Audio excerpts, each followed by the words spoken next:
Why your brain remembers things that never happened, the Mandela Effect explained. What if I told you that millions of people remember an event that never happened?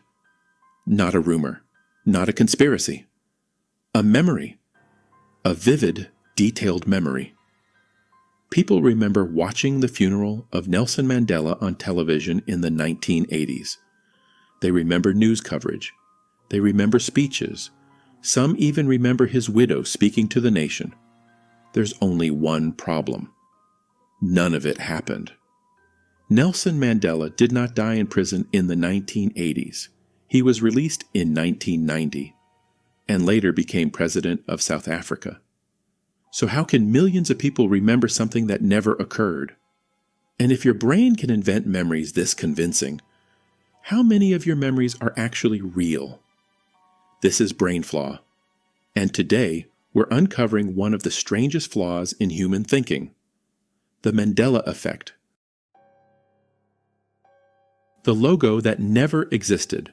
Let's play a game. Picture the Monopoly man. You know him. Top hat, suit, big mustache. Now answer this. Does he wear a monocle?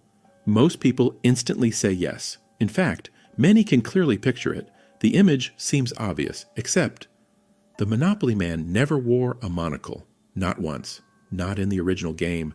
Not in advertisements. Not ever. Yet millions remember seeing it. Why? Because your brain loves shortcuts. The character resembles wealthy stereotypes from old cartoons. Many of those characters wore monocles. Your brain quietly fills in the missing pieces, and once it creates the image, it feels real, not imagined. Remembered.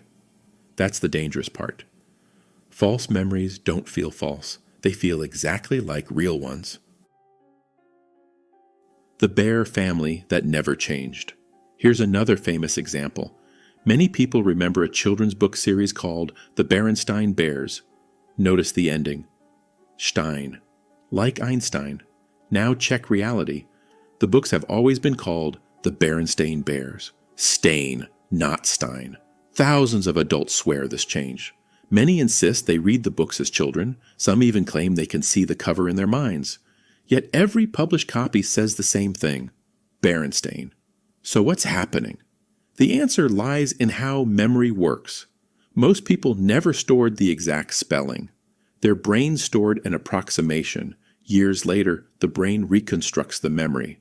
And because Stein is more common than Stain, the brain quietly rewrites history, without permission, without warning, without you realizing it.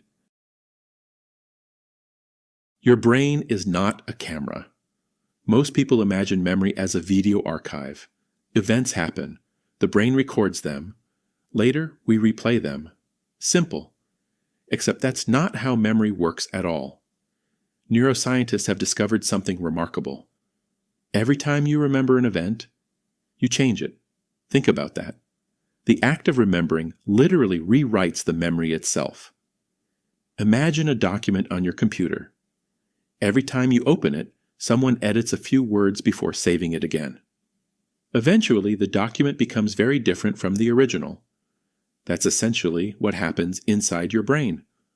Memories are reconstructed, not replayed, and every reconstruction introduces tiny errors.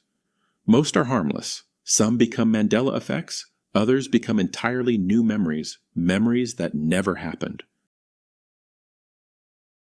The experiment that shocked psychology.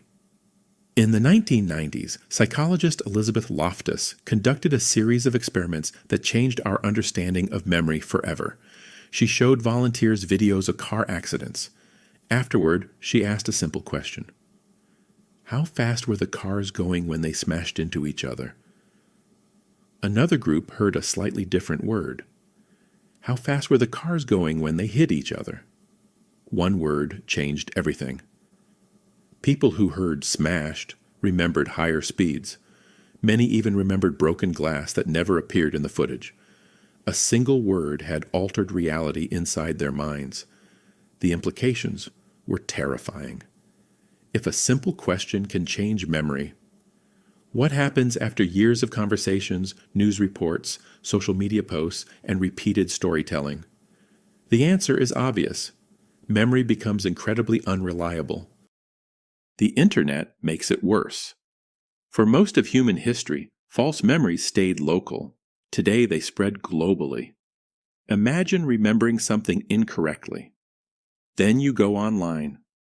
Suddenly you find thousands of people who remember the same thing. Instantly your confidence grows.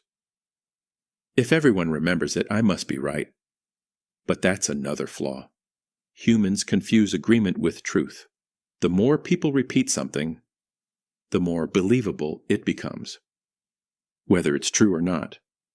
This is why the Mandela Effect exploded in the Internet age.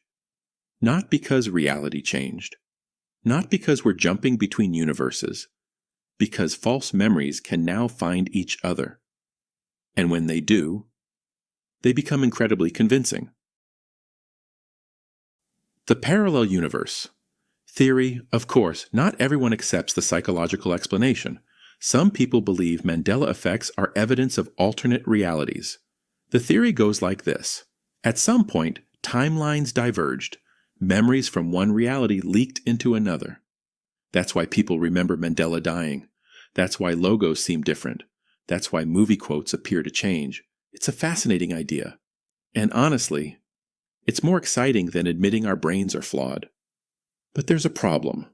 Every known scientific study points toward memory distortion.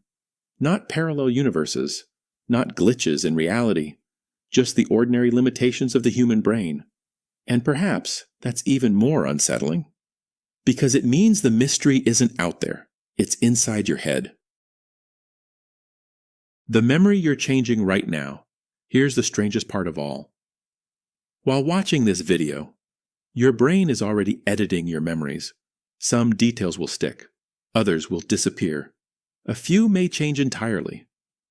Months from now, you'll remember this video differently than you experienced it today. Not because you're lying, not because you're careless, because that's how memory works. The brain isn't designed to preserve the past perfectly. It's designed to help you survive the future. Accuracy is useful, adaptability is essential, and when those two goals conflict, accuracy often loses. Conclusion. The Mandela Effect isn't proof that reality is broken. It's proof that memory is. The same brain that allows us to learn, imagine, and dream. Also rewrites history. It fills gaps, creates patterns, invents details, and sometimes produces memories so convincing that millions of people swear they witnessed events that never happened.